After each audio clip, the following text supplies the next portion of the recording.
अच्छा, अब देखो एक लास्ट टॉपिक रह गया था ना इसका, बायोमोलिक्यूल्स का। 10-15 मिनट लगेंगे इसमें वाइटामिन के अंदर।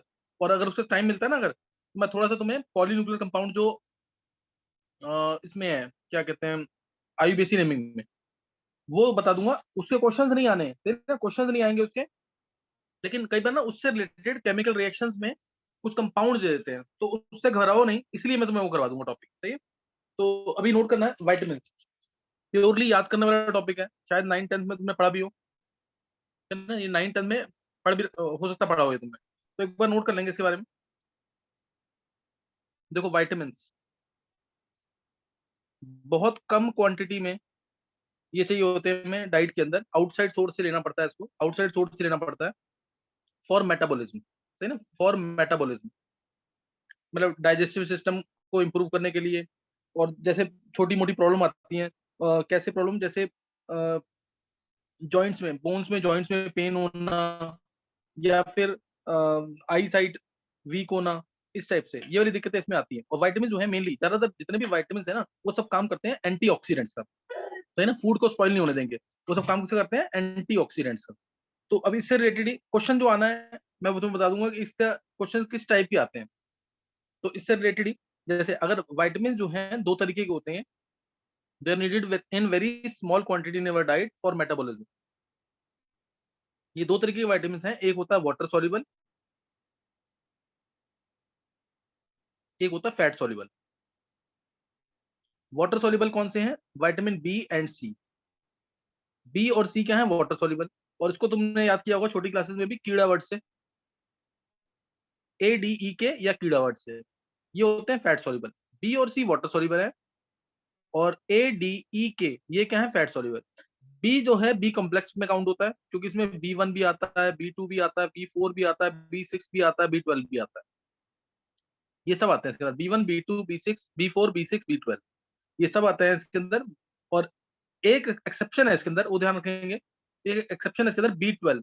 बी 12 जो होता है ना, ये स्टोर किया जा सकता है मंथ्स तक, it can be stored even for months, इसलिए ये रेगुलरली डाइट में नहीं चाहिए होता। जैसे क्वेश्चन आएगा पेपर में, एनसीईआरटी में क्वेश्चन दे रखा है, विटामिन जो बी और सी हैं, why vitamin C specially, it is regularly needed in our diet. Vitamin C सबको पता है किसमें होता है, सिट्रस फ्रूट्स के अंदर, आंवला हो गया, ऑरेंजेस हो गया, लेमन हो गया, इसके अंदर क्या होता है, विटामिन सी, है ना।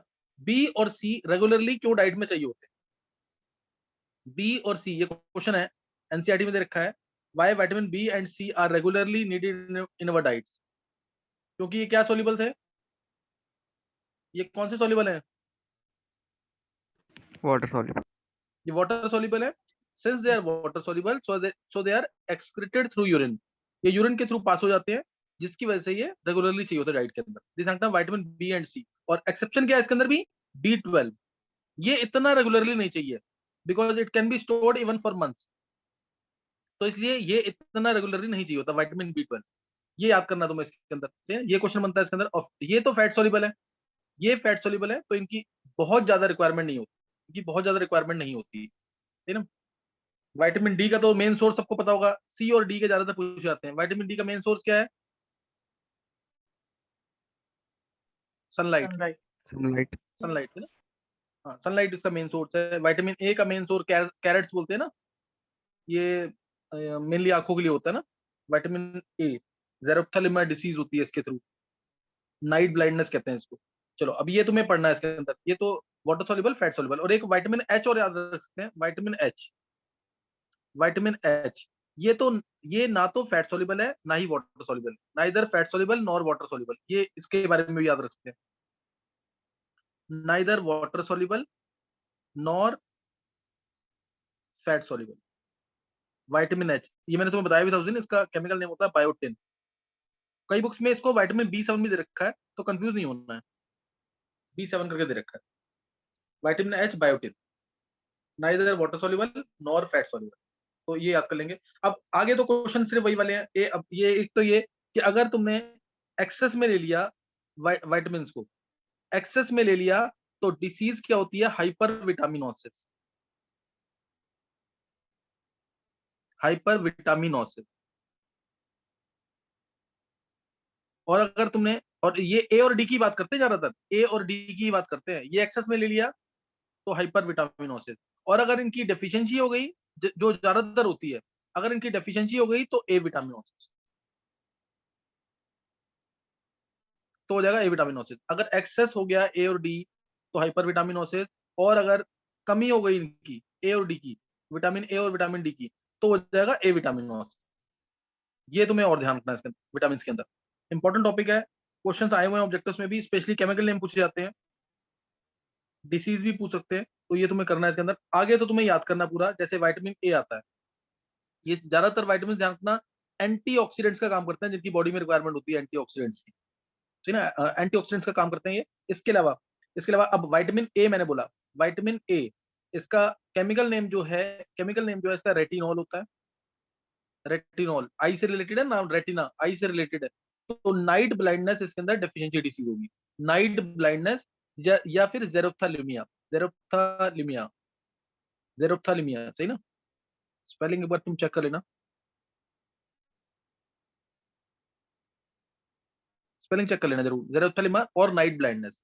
नाइट ब्लाइंडनेस डेफिशिएंसी डिसीज होती है ना इसमें, hardening of the cornea of eye, वो हार्ड हो जाती है, सही है। तो ये तुम्हें इसके अंदर ध्यान रखना है। और इसमें मेन सोर्स मैंने तुम्हें बताया कि कैरेट्स बोलते हैं ना, गाजर खानी चाहिए, ज्यादातर बोलते हैं, आंखों के लिए सही रहती है, कैरेट्स इसका मेन सोर्स है। इसके अलावा मिल्क और मिल्क सोर्सेज भी चल सकते हैं, जैसे मिल्क और बटर, मिल्क और बटर वो भी काम करेंगे इसके। और कहीं कुछ नहीं पता ना सोर्सेज के बारे में, तो ये ध्यान रखना, milk, curd, green leafy vegetable, ज्यादातर ये सब में आएगा, milk, curd, green leafy vegetable, milk and milk product and green leafy vegetables. बस डी का अलग से ध्यान रखना, सनलाइट मैंने बता दिया। सी का अलग से ध्यान रखना, सिट्रस फ्रूट्स। बाकी सब में ज्यादातर ग्रीन लीफी वेजिटेबल जरूर आएगा, मिल्क एंड मिल्क सोर्सेज और ग्रीन लीफी वेजिटेबल्स। ये जरूर मेरे क्लास के बाद याद कर लेना, इंपॉर्टेंट टॉपिक है ये भी, क्वेश्चन आते हैं, छोड़ नहीं सकते इसको। विटामिन ए है, केमिकल नेम बता दिया रेटिनॉल, नाइट ब्लाइंडनेस और जेरोप्थेलिमिया इसकी डेफिशिएंसी डिसीज है, कैरेट्स इसके सोर्सेज में आता है, कैरेट्स इसके सोर्सेज में आता है। इसके अलावा वाइटामिन, अब vitamin B one, B two, B four, बी6, बी1 है, तो कल मैंने इसका नाम तुम्हें बताया था, विटामिन बी का नाम था क्या, थायमिन, कल 3 बताए थे, थायमिन, बी2 का राइबोफ्लेविन, और बी4 का, बी1 बी2 बी4 का नाइसिन, बी1 बी2 बी4 कल ये बताए थे मैंने। विटामिन ए, बी1 जो है थायमिन इसका केमिकल नेम है, थायमिन इसका केमिकल नेम है, और इसकी डेफिशिएंसी डिसीज वो तुम्हें याद करनी है, इंपॉर्टेंट है डेफिशिएंसी डिसीज। बेरी बेरी, जिसमें भूख कम लगती है, बेरी बेरी डेफिशिएंसी डिसीज है। लॉस ऑफ हेपेटाइटिस बोलते हैं इसको, लॉस ऑफ हेपेटाइट, है ना, इसमें थोड़ा ग्रोथ जो है रिटार्ड कर जाती है, रिटार्डेड ग्रोथ होती है इसके अंदर, विटामिन बी1 के अंदर। और सोर्सेज वही बोलना है, मिल्क, ग्रीन लीफी वेजिटेबल्स, ये सब सोर्सेज में आएगा, मिल्क और ग्रीन लीफी वेजिटेबल्स। सोर्सेज जरूर याद रखने, सोर्सेज भी चांसेस हैं पूछने के, लेकिन छोटी क्लासेस में ज्यादा पूछते हैं, अभी जो पूछेंगे chemical name deficiency disease, sources पूछते भी हैं तो ज्यादातर विटामिन सी के, डी के, जो कॉमन है बहुत, उनके पूछते हैं। फिर vitamin B two, B two का मैंने नाम बता दिया तुम्हें, राइबोफ्लेविन, नाम मैंने इसका बता दिया, राइबोफ्लेविन, ये इसका केमिकल नेम है, राइबोफ्लेविन। और जो डेफिशिएंसी डिसीज है विटामिन बी टू की, वो है किलोसिस, किलोसिस इसकी डेफिशिएंसी डिसीज है। जो जो माउथ के सामने ना, जो लिप्स के कॉर्नर पे वाइट वाइट सा आने लग जाता है, सही ना, इसमें डाइजेस्टिव डिसऑर्डर्स की वजह से होता है, डाइजेस्टिव डिसऑर्डर्स की वजह से होता है, ऐसा होता है, सही ना। तो ये तुम्हें ध्यान रखना है इसके अंदर, किलोसिस, किलोसिस जो मैंने बताया लिप्स के कॉर्नर पे जो व्हाइट व्हाइट आने लग जाता है, ये इसकी डेफिशिएंसी से होता है, विटामिन बी टू की, राइबोफ्लेविन की डेफिशिएंसी से होता है। सोर्सेज वही हैं, मिल्क हो गया, मिल्क हो गया, लीवर हो गया, मतलब नॉन वेजिटेरियन डाइट्स में लीवर, किडनी, ये सब इसमें आ सकता है, मिल्क, लीवर, किडनी, ये इसके सोर्सेज में आ सकता है। या एग, एग भी आ जाता है, एग का जनरली व्हाइट पार्ट जो होता है, एग का जनरली व्हाइट पार्ट, उसमें विटामिन बी टू होता है, तो ये तुम्हें इसके अंदर करना है। नेक्स्ट है विटामिन बी4, विटामिन बी4 नाम मैंने इसका बता दिया था कल तुम्हें, विटामिन बी4 का नाम क्या था, नाइसिन। ये कुछ बुक्स में दे रखा है, कुछ में नहीं दे रखा है, नाइसिन, नाइसिन सही ना। और सोर्सेज वही, मिल्क आ गया इसमें, नॉन वेजिटेरियन डाइट में फिश आ जाएगा, पोटैटोज आ जाएंगे, नॉन वेजिटेरियन डाइट में फिश आ जाता है ज्यादातर इसका। फिर जो दालें वगैरह होती है, सीरियल्स होते हैं ना, सीरियल्स एंड ग्राम्स, ये सब इसके सोर्सेज में आ सकता है। और इसके अंदर जो डेफिशिएंसी डिसीज है वो है पेलेग्रा।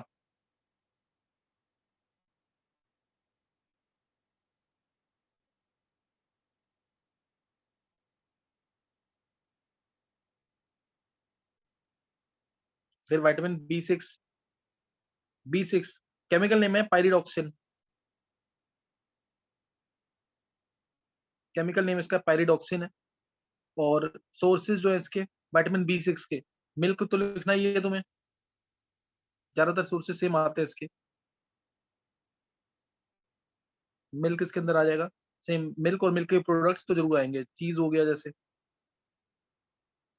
जो ज्यादा अमाउंट में प्रेजेंट होता है बी सिक्स इसके अंदर, चीज वगैरह के अंदर। और डेफिशिएंसी डिसीज है कन्वर्जेंस, ये पूछा हुआ पेपर के अंदर, सही ना, कन्वर्जेंस, जिसमें मस्कुलर मसल जो है कॉन्ट्रैक्ट कर जाती है, मसल्स क्या होती है, कॉन्ट्रैक्ट कर जाती है, मतलब ब्रेन डिसऑर्डर हो जाता है इसके अंदर, कन्वर्जेंस के अंदर मसल्स कॉन्ट्रैक्ट कर जाती है, ब्रेन डिसऑर्डर की वजह, ब्रेन डिसऑर्डर भी हो सकता है इसके अंदर। बी सिक्स के अंदर बी12 बहुत बार पूछा हुआ है, बी12 साइनोकोबैलामिन केमिकल नेम, साइनोकोबैलामिन, साइनोकोबैलामिन ये आ जाएगा इसका केमिकल नेम। और डेफिशिएंसी डिसीज जरूर याद रखना है, बहुत बार पूछा हुआ है, vitamin B12, pernicious anaemia, pernicious anaemia, vitamin B12, इसके टेस्ट वगैरह भी जनरली रेगुलरली विटामिन करवाए बी जाते सिक्स में क्या लिखा हुआ है? हैं। विटामिन बी सिक्स में क्या लिखा, पायरिडॉक्सिन। सर मतलब उसका deficiency disease. Deficiency disease muscular weakness है इसके अंदर भी, पेलेग्रा करते, पेलेग्रा, PELLAGRA, पेलेग्रा,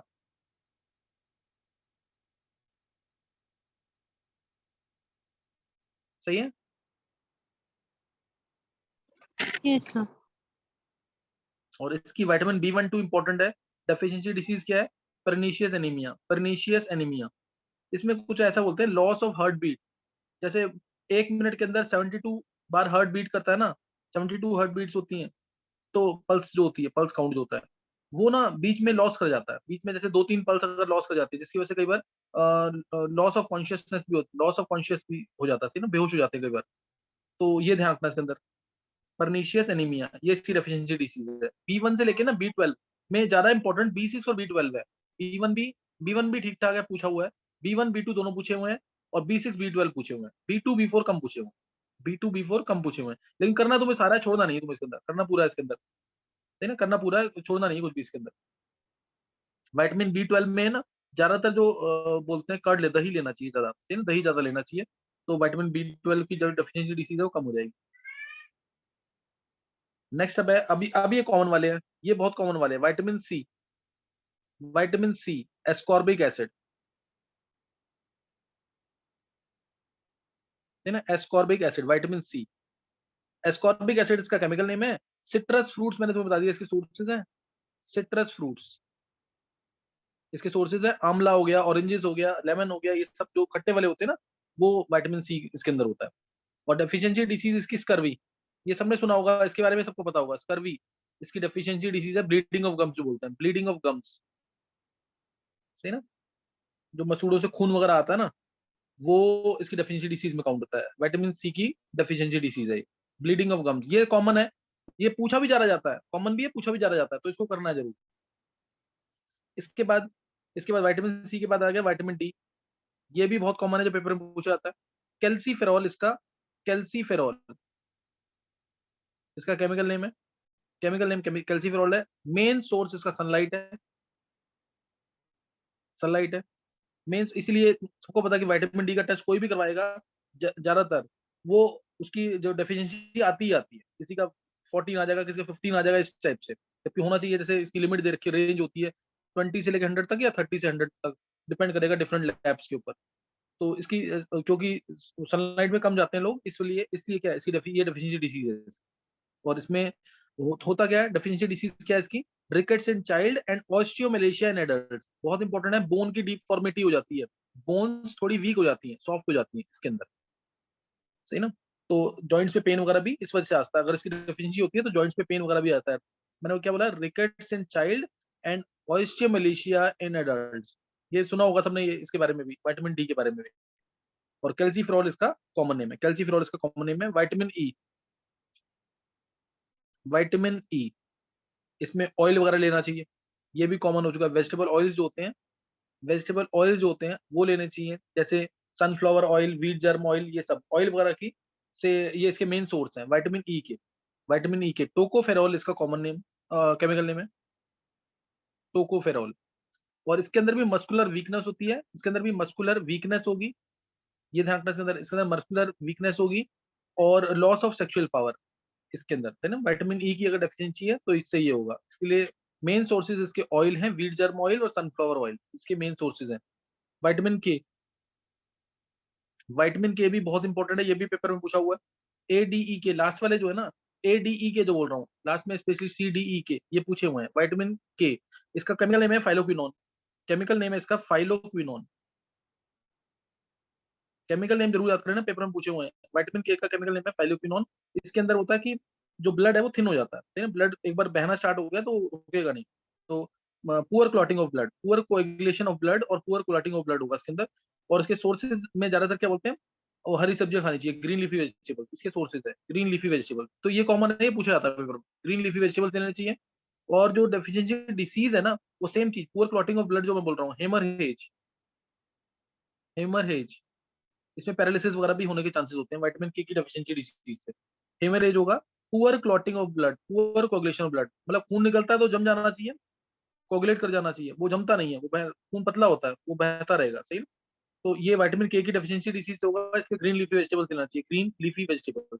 यही करना है तुम्हें। विटामिन एच जो है ज्यादा इंपॉर्टेंट नहीं है, वो नहीं पूछा गया है, बहुत कम पूछते हैं इसको, ना के बराबर पूछा गया है। विटामिन एच केमिकल नेम है बायोटिन, केमिकल नेम इसका बायोटिन है। इसको विटामिन बी 7 भी कह सकते हैं, विटामिन बी 7 भी कह सकते हैं। लॉस ऑफ हेयर और डर्मिटाइटिस डेफिशिएंसी डिसीज।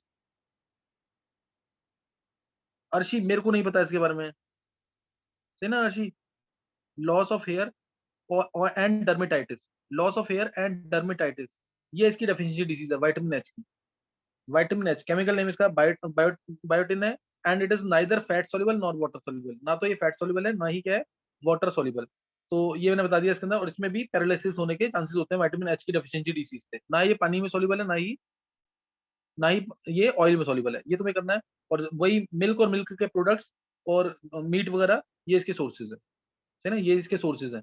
तो ये यहाँ पे खत्म हो गया तुम्हारा वाइटामिन, क्लियर? ये वाइटामिन तुम्हारा खत्म हो गया, ये तुम्हें करना है सारा, इसमें छोड़ नहीं सकते कुछ भी। और उसको दोबारा सुनना हो, दोबारा सुन के जरूर कर लेना। अब एक बार जल्दी से ना 10 मिनट के अंदर वो कर लेते हैं, पॉलीन्यूक्लियर कंपाउंड्स, एक बार इसको रिकॉल कर लेना जल्दी, जो तुमने कॉपी सोर्स। में लिखा है। सोर्सेज बता दिए ना, मिल्क और मिल्क के प्रोडक्ट्स या मीट वगैरह, ये इसके सोर्सेज है विटामिन एच के। ओके। ईस्ट हो गया, लीवर हो गया, किडनी हो गया, ये सब इसके सोर्सेज में आते हैं विटामिन एच। एक बार तुम लोग अब पॉलीन्यूक्लियर हाइड्रोकार्बन जो है ना, वो 5-7 नाम है, वो मैं तुम्हें बता दूंगा। एक बार तुम पहले इसको रिवाइज कर लो, पॉलीन्यूक्लियर हाइड्रोकार्बन। 1 मिनट के लिए इसको रिवाइज करो जल्दी से, फिर मैं बता रहा हूँ तुम्हें।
कर लिया रिवाइज? देख लिया एक बार ना वाइटामिन को, जरूर कर लेना। इसके बाद भी टाइम जो देता हूँ उसको यूटिलाइज किया करो, टाइम वेस्ट नहीं करना बिल्कुल भी। अच्छा, पॉलीन्यूक्लियर हाइड्रोकार्बन बिल्कुल भी पूछा नहीं जाएगा ये, लेकिन कई बार इससे रिलेटेड क्वेश्चन आए हुए हैं। जैसे बीटा नैप्थोल के साथ रिएक्शन दे दी, कपलिंग रिएक्शन, तो क्या होगा? तो इससे 1% भी तुम घबराओ नहीं, इसलिए सिर्फ मैं बता रहा हूँ, ये पूछे नहीं जाएंगे कभी आईयूपीएसी नेम के अंदर। ये ध्यान रखना चीज का, पॉलीन्यूक्लियर हाइड्रोकार्बन, इसमें मल्टीपल रिंग्स होगी कार्बन और हाइड्रोजन की। क्लियर? मल्टीपल रिंग्स होगी इसकी कार्बन और हाइड्रोजन की। Polynuclear hydrocarbon which contains multiple rings of carbon and hydrogen. दो तरीके के होते हैं ये, एक होता है बेंजीनॉइड, एक होता है नॉन बेंजीनॉइड। बेंजीनॉइड रिंग्स होती हैं और नॉन बेंजीनॉइड। बेंजीनॉइड में तीन मान सकते हो तुम, बेंजीनॉइड में तीन मान सकते हो। जैसे आइसोलेटेड होगा, या तो क्लियर आइसोलेटेड होगा, लीनियर होगा, आइसोलेटेड होगा, लीनियर होगा, या ब्रांच कह लो या एंगुलर कह लो, या एंगुलर होगा। आइसोलेटेड, लीनियर और एंगुलर बेंजीनॉइड के अंदर। आइसोलेटेड ये तुमने पढ़ लिया पहले ही, जैसे C6H5 CH2 C6H5, जैसे C6H5 होल 4 C, ये क्या है? आइसोलेटेड। लीनियर में ये हो गया नेप्थलीन, ये हो गया एंथ्रासीन, ये लीनियर में आ गया नेप्थलीन और एंथ्रासीन। एंथ्रासीन, एंथ्रासीन एंगुलर में, एंगुलर ये वाला, एंगुलर में आ गया जैसे फिनेंथ्रीन।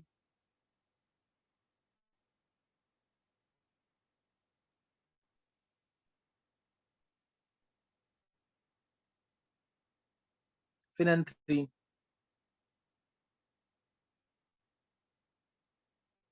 PHEN से नोट करते हैं फिनेंथ्रीन, PHENANTHRENE, इसको ऐसे बना लो, या ये भी सेम है,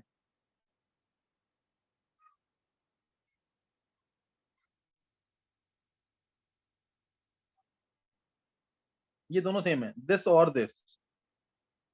अब तुम पहले तो इन दोनों की नेमिंग कर दो, इन दोनों की नेमिंग कर दो। और जिसने भी 11th क्लास में पढ़ा हुआ है, इसमें और इसमें दोनों के अंदर, इसमें और इसमें दोनों के अंदर नंबरिंग करनी है सिर्फ 1 2 3 4 5 6 7 8 जो भी है, या इसमें भी नंबरिंग करनी है सिर्फ, और इसमें भी नंबरिंग करनी है।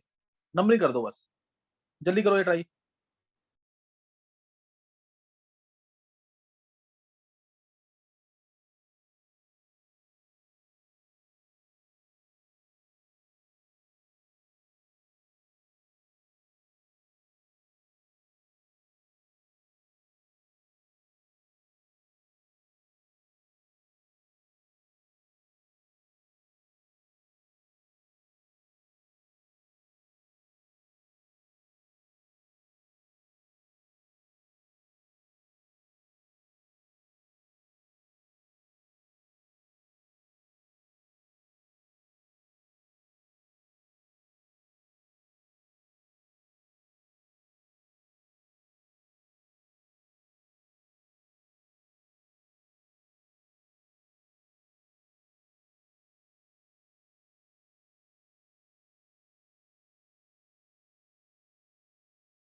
हाँ कर लिया। नेमिंग क्या होगी इसकी फर्स्ट की बोलो? आइसोलेटेड की नेमिंग करा रखी है, क्या आएगा? हाँ मांग। 1,1 डाइफिनाइल मीथेन। हाँ नेक्स्ट का 1,1 डाइफिनाइल मीथेन पहले का, दूसरे का 1,1,1,1 टेट्राफिनाइल मीथेन। हाँ बिल्कुल सही, टेट्राफिनाइल मीथेन। अब इनकी नंबरिंग देख लो एक बार, इनकी नंबरिंग बहुत ध्यान से देखना, नंबरिंग मत भूलना, नंबरिंग बहुत इंपॉर्टेंट है। जैसे मैं बात कर रहा हूँ इसकी नेपथलीन की, नेपथलीन की बात कर रहा हूँ, तो 1 इसको दे दिया, किसी भी एक कार्बन को 1 दे देना। ऐसे 1 वाले कितने कार्बन है? 1 2 3 4, फिर 5, फिर 6, फिर 7, फिर 8। ऐसे 1 वाले कितने कार्बन है जो सिमिलर है? कौन सी पोजीशन सिमिलर है यहाँ पे? 1 4 5 8। हाँ 1 4 5 8 सिमिलर पोजीशंस हैं, जिनको हम अल्फा कहते हैं।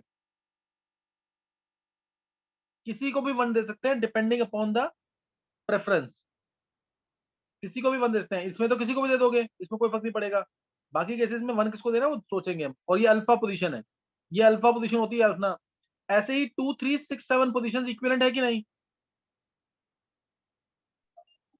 यस 2 3 6 7 पोजीशन इक्विवेलेंट है, इनको बीटा कहते हैं।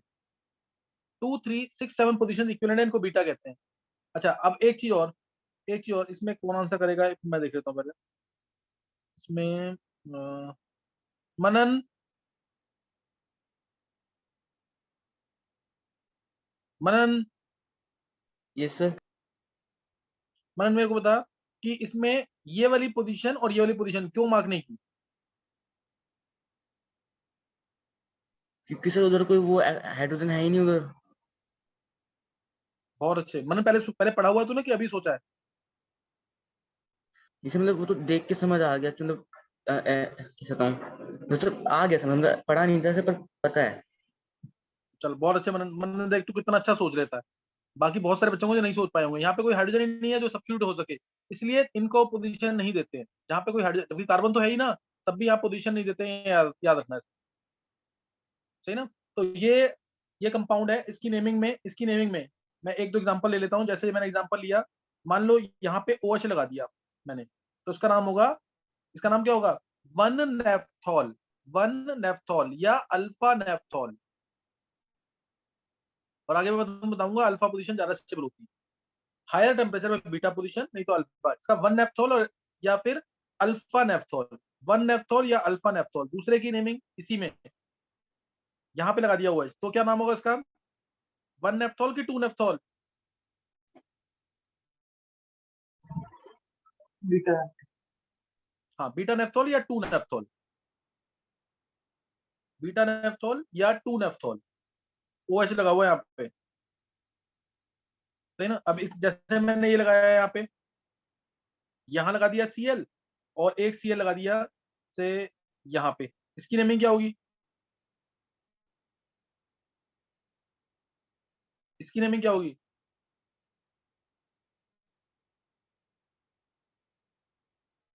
1 इसको देंगे, 2 3 4 5 6 7, ध्यान रखना 5 6 7 ऐसे जाएगा, तो क्या नेमिंग आ जाएगी इसकी? 2 7 डाइक्लोरो, 2 7 डाइक्लोरो नेफ्थलीन। क्लियर है कि नहीं ये?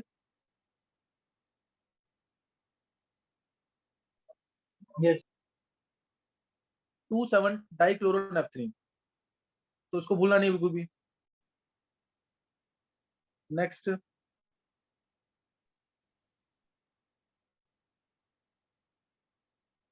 इसकी नेमिंग, नेमिंग या नंबरिंग तुम्हें समझ आ गई है। एक नाम और लिख देते हैं, एक आध नाम, फिर आगे देखते हैं। जैसे यहाँ पे लिख दिया मैंने अब से COCH3, ये लिख दिया, क्या नाम बोलेंगे इसका? COCH3,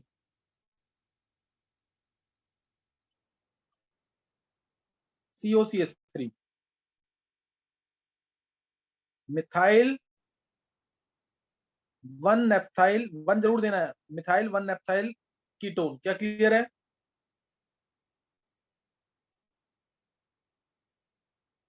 मिथाइल 1 नेफ्थाइल कीटोन, ये क्लियर है कि नहीं? तो उसको मिथाइल क्यों बोला? ये मिथाइल ही है ना, CO यहाँ पे OCH3 CH3। थोड़ी है। तो दोबारा जो बोले नहीं है मेरे ना 1 हिमांग। 2, तो 1 और 2 नहीं होता जाएगा? 1 और हाँ 1 to 2, हाँ तो फिर वो बोलेगा 1 नेप्थाइल इथेनॉन, ऐसे क्या रह गया? हाँ सर, यस हाँ वो भी सही है, 1 नेप्थाइल इथेनॉन, या मिथाइल 1 नेप्थाइल, 1 नेप्थाइल इथेन, मिथाइल 1 नेप्थाइल कीटोन, जैसे यहाँ लगा दिया अगर मैंने COCH3 तब क्या बोलेंगे?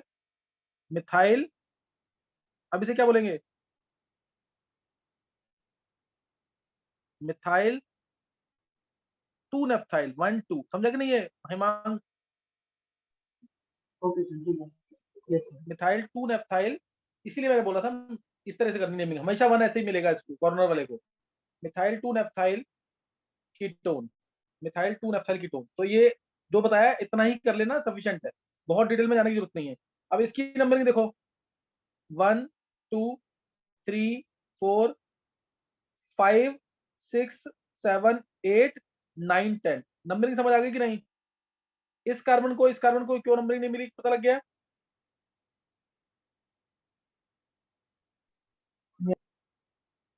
क्योंकि वहां पे कोई हाइड्रोजन नहीं है। नंबरिंग नोट कर लिए। अब इसमें तुम्हें तुम्हें बताना है इसमें कितनी डिफरेंट पोजीशंस है, इसमें कितनी डिफरेंट पोजीशंस है हिमांग? सर 3 तीन, जल्दी बोल। 1 4 5 और 8, 1 4 5 8, इसको कौन सी पोजीशन बोलेंगे? ये अल्फा, अल्फा। और ऐसे ही 2 3 6 7 कौन सी होंगी? बीटा, ये बीटा पोजीशन, 2 3 6 7 बीटा, और 9 और 10 गामा, गामा। ये इतना पता होना चाहिए।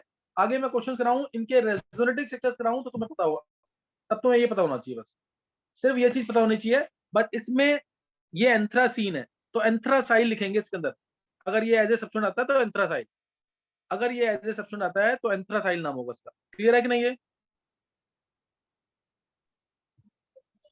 यस क्लियर है कि नहीं? नंबरिंग पता होनी चाहिए, नंबरिंग कैसे करनी है, जहां से पास हो वहां से कर सकते हैं, लेकिन कॉर्नर वाले को हमेशा 1 मिलेगा, ठीक है? कॉर्नर वाले को हमेशा 1 मिलेगा, ये ध्यान रखना है। जैसे यहाँ पे लगा दिया COCH3, तो क्या होगा इसका नाम? 1 एसिटाइल एंथ्रासीन भी बोल सकते हैं, 1 एसिटाइल, इनमें ऐसे भी बोलते हैं हम, फंक्शनल बना लिया और ऐसे पूछ ले alpha acetyl anthracene, alpha acetyl anthracene, या फिर methyl, methyl anthracyl ketone, methyl anthracyl ketone. समझ गए कि नहीं? ये तुम्हें खुद पहचानना आना चाहिए, नाम मैंने बता दिया तुम्हें किस तरह से करना है। अब जैसे यहाँ लगा दूं मैं COCH3, तो यहाँ कौन सी पोजीशन आएगी? यहाँ कौन सी पोजीशन आ जाएगी? 9 आ जाएगी कि नहीं? यस गामा और गामा और 9, गामा और 9 पोजीशन, है ना? गामा और 9 position, 9 acetyl anthracene, 9 acetyl anthracene, सही ना? 9 एसिटाइल एंथ्रासीन। बस एक मैं लास्ट में नंबरिंग बता रहा हूँ तुम्हें, इसकी नंबरिंग और नोट कर लेंगे, इसकी नंबरिंग और नोट कर लेंगे। जैसे ये 1, ये देख लेना एक बार, फिनेंथ्रीन की 1 दे दिया मैंने इधर, फिर 2 3 4 5 6 7 8 9 और ये 10, 9 और ये 10, सेम ऐसे ही, सेम ऐसे ही इसके अंदर भी है 1 2, सेम चीज है दोनों, ये 3 4 5 6 7 8 9 और 10, 9 और 10, इनकी पोजीशन कर लेना सिर्फ, सही ना? इतना कर लेना, ये तुम्हें बस स्ट्रक्चर बता दिया कि तुम्हें याद रहे, सिर्फ कोई जरूरत नहीं है डिटेल करने की, यहां तक कर लेना। अब D&F ब्लॉक नए चैप्टर में स्टार्ट होगा बायोमोलिक्यूल्स के बाद, और ऑर्गेनिक तुम्हारी चल रही है, D&F ब्लॉक स्टार्ट होगा नया